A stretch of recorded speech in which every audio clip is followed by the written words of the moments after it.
The Radio Memories Network is brought to you in part by Liberated Syndication. Podcast publishing made easy. Libsyn.com. That's Libsyn.com.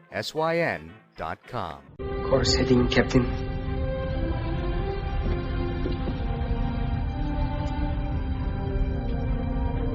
Second star to the right. And straight on till morning. Space Heroes takes us on adventures of Earth-based space policemen who patrolled and explored the worlds of the solar system in the not-too-distant future.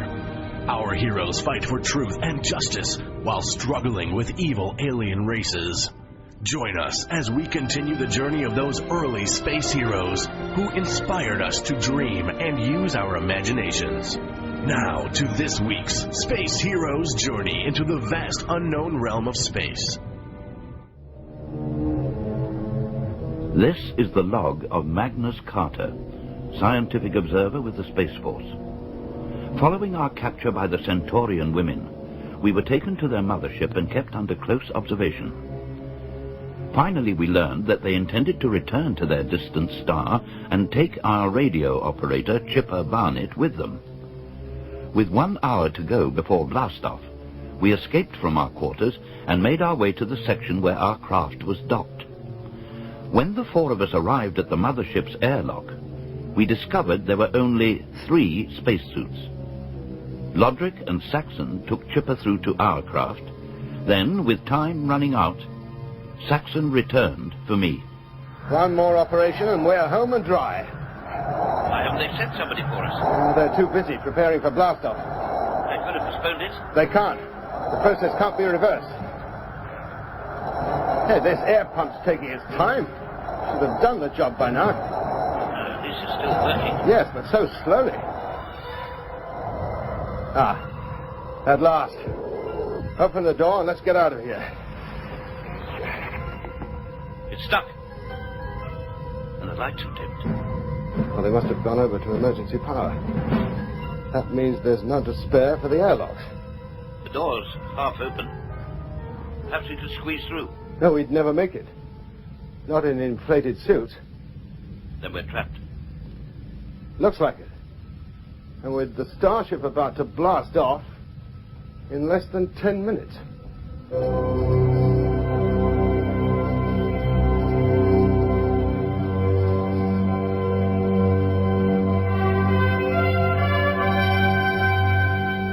Space Force, an interstellar encounter, starring Barry Foster, Nigel Stock, Nicky Henson, and Tonya Sober. Episode 6, Marooned in Space.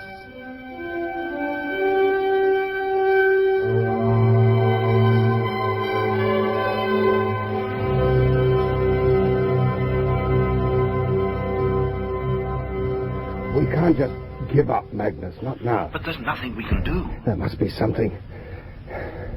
Perhaps we could... Yes, that's it. We've got to remove our life support packs. We can carry them. But that'll cut off our oxygen supply. Right. Then we let out the air. What? When the suits have deflated enough, we can squeeze through the door. With virtually no air supply. Enough to get us aboard Space Force if we hurry. And death from suffocation if we don't. So we must move fast. Now, start letting out the air. Are you hearing all this, Lodrick? Yes. Is the lock prepared? Doors open. Come on then, Magnus. Ship's motors will fire in 5 minutes. 5 minutes. All personnel stay undercover until further notice. You all right, Magnus? Yes, I think so. Into the lock, then, quick. Okay, Lodrick, we're in. Closing the door. You can expect to be with us now. Magnus! What is it? He's passed out. Airlock filling. I'll reconnect his life support. If I can just... What about your own? I'll do that next. Airlock filling. 10 seconds to go. I can't manage... Hold on, Saxon. 5 seconds. 4, 3, 2, 1. Door opening. Saxon, are you all right? Chipper, help me get his helmet off. Coming. There. Saxon. I didn't think I'd make it. Couldn't make my connector work. How's Magnus? I'm all right now. I think I must have passed out. You did? Close the lock. We've got less than 4 minutes to get away from the dock area and out into space. Right. Prepare to fire thrusters. Already prepared. Good. Fire. Pulling away. Starship's motors firing in 3 minutes. Their radio swamps everything. 3 minutes to go. We'll never make it. We'll be swamped by the electronic wash. What's its motive power? No idea. Could it be atomic? I hope not. There'll be nothing left of us if it is. We're free of the dock area, drifting out slowly. Yeah, too slowly. Everybody strapped in? Yes, sir. Yes. I stand by for countdown to motor firing. Hello, Chipper. Chipper, can you hear me? Who's that? Who's what? Somebody's calling me. Don't answer. What are you doing out there? We need you on the Starship. What? Do you? Chipper, ignore them. Distance from Starship approximately 600 yards. The stern of that ship, it's glowing white hot. Firing time 2 minutes. Stand by. Space Force firing in 10 seconds. 9, You 8, still have time, 7, Just 6, return to the dock 5, area. You'll be 4, quite safe. 3, I'd like to, but I 2, can't get up, not till our 1, motors are fired. 0. We're up. I think we're just in time. Speed 4,000. Magnus, 4,500. check the teleview and see what's happened. Right. Chipper. Chipper. I'm listening.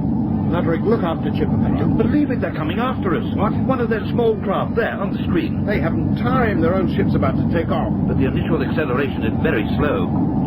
Treya told me that. Space Force. Oh, yes, A ship is on its way to you. we can see it. Put on a suit, Chipper, into the airlock and wait for us to pick you up. I'm going with them. You're coming back to Earth with us. Starship's motor firing in 10 We seconds. must get back on board the Starship before the critical acceleration time. What's that? Coming over the radio. Must be the Starship's motors. That light from the ship's stern, it's so bright. Some kind of ray or particle propulsion. You must do as we say. You'll have to obey them, Saxon. Have they started brainwashing you again? You can't refuse You them. have 10 seconds, Space Force. Better let me go. Why? They haven't got time to do anything. 5 seconds. I'm coming. Do you hear? I'm coming. You hold him. Keep him away from the airlock. No, let me go. Space Force, your time is up.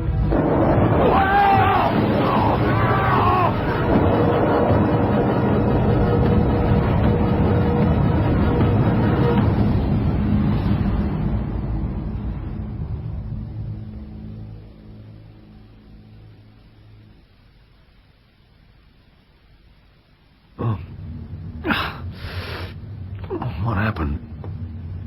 Where is everybody? Magnus? Saxon? Saxon? Better get up if I can move. Is that you, Loverick? Yes. You all right? Banged my head on the televiewer. I think I banged more than my head. What happened? Yeah, they wanted you to go with them. Did they? I don't remember. Then they must have started shooting at us. Ray guns or something. Is that what it was? I thought the ship would break up. Where are the others? I don't know. We're here. There. There they are, behind the computer. Good. How's Magnus? He's just coming round. He's okay.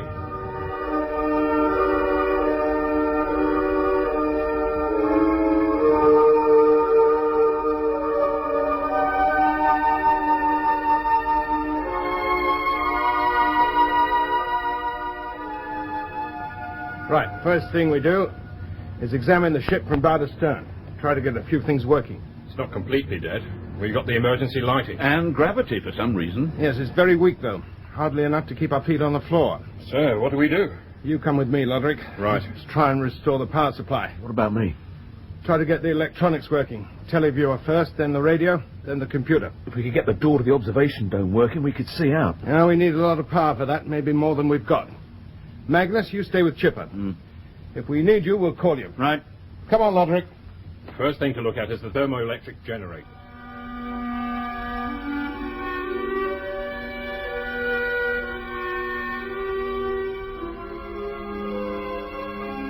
Chipper seems more his old self, Saxon. Yes. Seems to have forgotten all about Jenny and the other Centaurians, thank goodness. Do you think they could still come after us? Try and get him? It's possible, if they discover they haven't destroyed us. With technology that advanced, they could do anything. Saxon, Yes? What's the verdict on the generators? One of them is totally out of action. No hope of repair? No. They're the one thing we can't tamper with. Too much danger from radiation. Let's hope there's none leaking out. We checked that. So where does that leave us? With only half the electrical power we need, I'm afraid. Which means we can run the radio, the televiewer, the computer, all the software, provided they're not damaged. What about airlocks? Not enough power for that. Then we can never open the door. Never get out? Nope. I could open the observation lock by hand. That's all.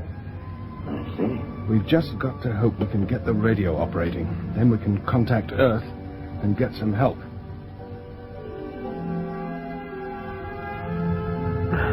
There we are then. Transmitter and receiver both working. Quite a lot of current in the old aerial. Enough for Earth to hear us? It remains to be seen. 400 million miles is a long way, especially on half power. We may not be that far. Depends how long we were all unconscious and how fast we'd been traveling. We couldn't have covered more than 1 million miles, though. No. So any message we send will take up to 35 minutes to reach Earth, another 35 back. At least. Right. Switch on, Chipper. I'll try to contact control. Okay. And while I'm doing that, see if the televiewer's working. That's it. That's good. Tiny little more. How's that? Should be all right now. I'll switch on. Still the same, nothing but coloured streets. Perhaps the screen's damaged. I don't think we'd see anything if it was. What puzzles me is the way those lines are moving. Hey, what was that light? I've never seen a televiewer behave like this before. You sure you've connected it up right? Of course I have. You getting a clear picture yet, Chip? Not up to now. I've checked everything. Oh, let's have a look at it then. There's that light again. It's just hundreds of coloured lines. All distorted. No picture at all. But that is a picture. Huh? Those aren't lines of distortion, they're star trails. What? Pictures of stars crossing the screen at such high speed they appear as lines. But how can they move like that? They're not, we are. The ship's tumbling head over heels. And not just tumbling, it's slowly rotating as well. That's why we can feel their little gravity. Of course. But we can't establish our position unless we can stabilize the ship. Lodrick, Yes? how much fuel do we have left? Computer said we had just enough to get on course for home. That was for the main motors. What about the thrusters? They were still functioning when we left the starship's dock, but there can't be much left in them. Well, go down and check. We might at least be able to steady this tumbling.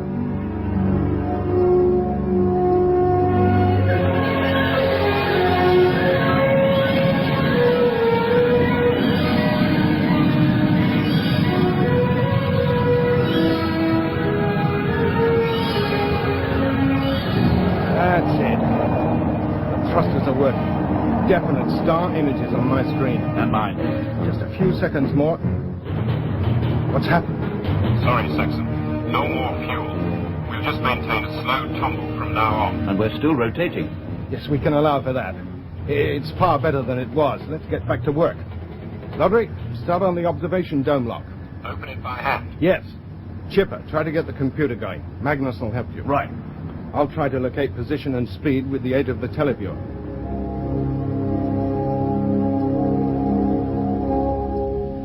I don't understand this.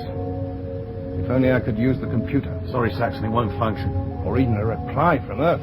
If they were receiving us, we'd have got a reply by now. Isn't the televiewer working? Forward one is, the navigation screen. But it doesn't make sense. Why? With two large sighting objects, such as the Earth and Jupiter, it should be possible to obtain a fix and estimate our position and speed. So? I can't find Jupiter. What? No sign of it. But its image should be colossal. It's not there. Perhaps we're going backwards. You know, instead of heading earthwards, we're heading out of the solar system and Jupiter's behind us. We'd still see it. The televiewer can't cover 360 degrees. But we're still tumbling, so we can scan the whole sky. How could a whole planet, one bigger than all the rest of the sun's planets put together, just disappear? You tell me. It's impossible. And what about that bright light that kept flashing across the screen when we were tumbling? It's a star. It sounds ridiculous, but it looks like the sun. That is ridiculous. The sun must be over 450 million miles away. I know. Chipper, Yes, Saxon. get on the radio. Give Control another call. It's only an hour since you sent the last one. Well, keep calling every hour on the hour. Wherever we are, they're our only hope. Okay. Is the electronic log working? I should think so. Why? In case we don't survive, I'd like to make a record of the expedition. If the Space Force is ever picked up, I'd like people to know what happened to us.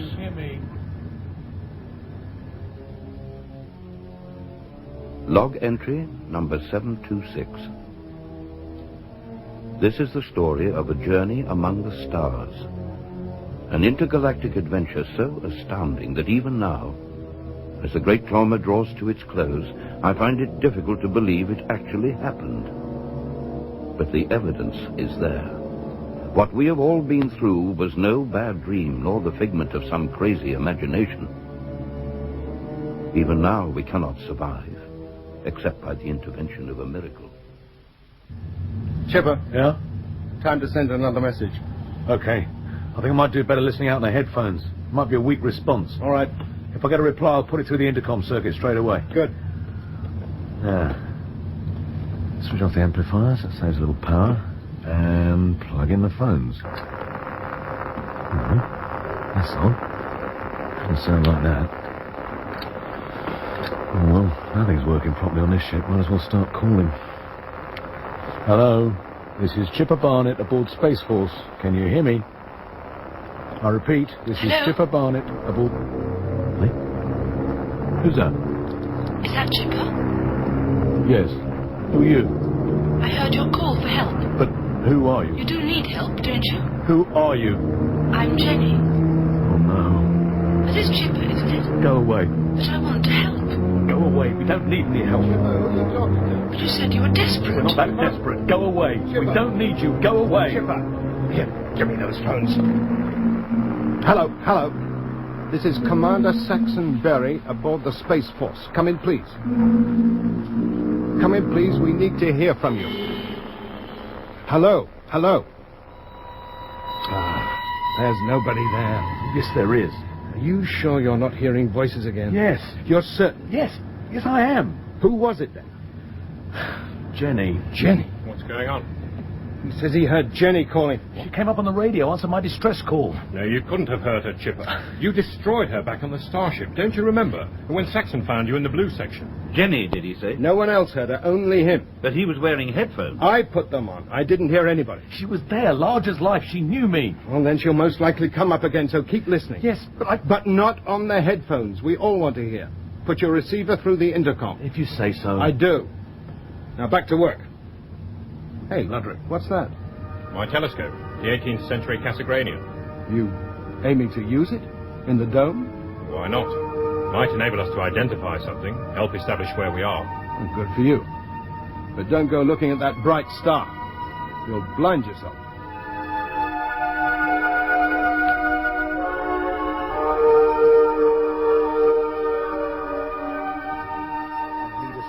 Urgently. That is the end of the message. This message will be repeated in 1 hour. No luck then, Chipper? Nah, not a whisper. Jenny never called again?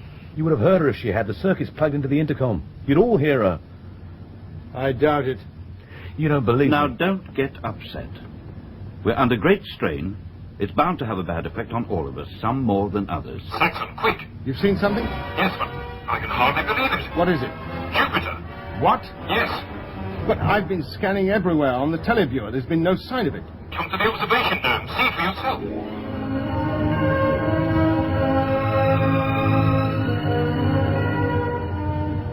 There. Nothing but stars, millions of them. That's the background. Look in the telescope. You're right. It is Jupiter. Moons as well. Or some planet very like it. There isn't another like it. Not in this solar system. Can you see it? Yes, but it's millions of miles away. About 400 million in my estimation. We can't possibly have travelled that far. We must have. But where are we? More important, how did we get here? For some inexplicable reason, we are hundreds of millions of miles off course, and we must have travelled that distance in just an hour or two. Hello, Space Force. Calling Space Radio, Force. quick, we've made contact. Calling Space Force. Come on, Chipper, answer her. Hello, Space Force. Yes, we all can. Go on, reply. Well, come down.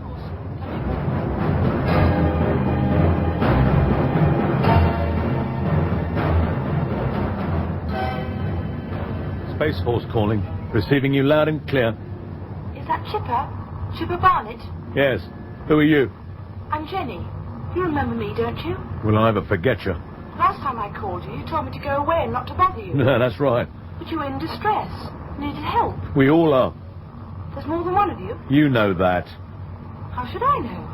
After all you did to us, and to me in particular. Me?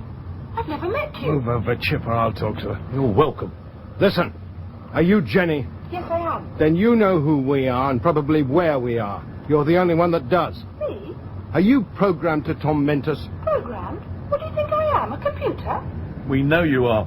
You must be crazy. Not as crazy as we'd be to accept your help. Quiet, Chipper. Now, don't you try to fool us. You're from the Centaurian starship. The what? Now on its way to Corthea. Corthea? Centaurian? I don't think that comes in our area. The farthest we know is Brighton. Brighton? Yes. It's a place about 50 miles from London. Greatest speed in all comforts. Trips to the continent by special arrangement at a small extra charge. What are you talking about? Morgan's private airbus service. Private airbus? The commuter's friend. Ride with our public transport and we can drop you in your own back garden. You must have seen the ad. Listen! Yes? Is your name Jenny or isn't it? How many more times? Yes, it is. Then how can you hear our calls when nobody else can? Can't they? If they could, they'd have replied. I don't know about that. All I know is here I am trying to work, and every hour or so I find this impossible because I'm swamped by calls from some bloke calling himself Chipper Barnett. What work do you do exactly? I'm the radio telephonist in the control room of Morgan's private airbuses. I see. And you really want to help us? If you want me to. And listen carefully, I shall give you a telephone number to ring. When you get a reply, ask to speak to Space Force Control. Yes. Tell them the frequency you're working on and ask them to call us. Is that all? Yes. Will you do it? Yes. And tell us when you've done it and let us know what they say. Will you keep listening? Of course. Very well. I'll call you later. Thank you. Not at all. It's all a trick. She'll never call back. You still think it's Jenny the computer? Who else? They're going to keep tormenting us right to the end. What do you think, Magnus? I think she's genuine. She's certainly not very far away. There was no delay between transmission and reply. All the more reason for her to be the computerized Jenny. No call of ours could reach Earth in such a short time. Unless we were close to Earth without knowing it. But we're millions of miles away. Not judging by the view we get of Jupiter. That was that swamped us when the Centaurians took off. And those rays the ship fired at us. Well? I thought they intended to blow us to pieces. So did I. But they didn't succeed. Instead, they forced our ship into an incredibly high rate of acceleration. So high that it finally broke through the time barrier. No, that's too fantastic. Is it? Then what about Jupiter? Why does it appear the same size as when viewed from Earth? You actually think we're back in the Earth system? Yes. I think we are. Hello, Space Force. She's back. Come on. Hey. Hello, yes. Commander Berry here. I did what you said. And? Well, such commotion. You're to keep listening on this frequency until they contact you. How long will that be? Now, come in, Space Force. Commander Berry speaking. This is Space Force Control. It is then. Oh, pleased to hear from you. What are you doing calling us on a commercial frequency band? Chipper. I don't know. The transmitter must have drifted off. Way off. And how is it you've come back early? What? You're not due back for another 12.5 months. Didn't you get to Jupiter? Of course we did. You received our radio messages, didn't you? Yes. But if they were genuine, you should hardly have started your return journey yet, let alone finished it. It's a long story. Right now, we're in need of rescue. Most of the ship is out of action, and we only have enough air for 4 more weeks. Can you help us? Of course. We have pinpointed your position. We'll have a life vessel out to you in 3 days. Is that all? Then where are we? About 500,000 miles above the Earth. Then why haven't we seen it? Probably because it lies directly between you and the sun. You'd never see it, not without filters. Ours aren't functioning. We have commandeered this frequency, so keep listening out. We'll contact you again soon. Of course. Keep watch, Chipper. Sure. Do you think they're going to believe it all, Magnus, when we tell them? I doubt it. I doubt it very much. Hello, Space Force. Oh, hello. Chipper Barnett calling. Hello, Chipper. I have a message for you from Control. Go ahead, listening. In 10 minutes' time, Control will be transmitting a signal on red frequency. You'll have to tune your transmitter to it, but don't close this frequency until ordered. Oh, that means I can talk to you a bit longer. Oh, yes. I suppose it does. Your name really is Jenny, then? Of course it is. Jenny Campbell. And, is there a Mr. Campbell? Yes. Why do you ask? Oh, no, I just wondered. He's my father. Oh, I see. In that case, I wonder, would you like to have dinner with me? You know, when I get back to Earth, get both feet on the ground. Why me? Well, I'd like to thank you for helping us. Besides, I like your name, Jenny. Do you? Oh, yes. It's my favourite. How about it? Okay. Call me on the video phone when you get back. Morgan's private air buses. It's in the book. Oh, I will. Goodbye for now, then. Goodbye, Jenny.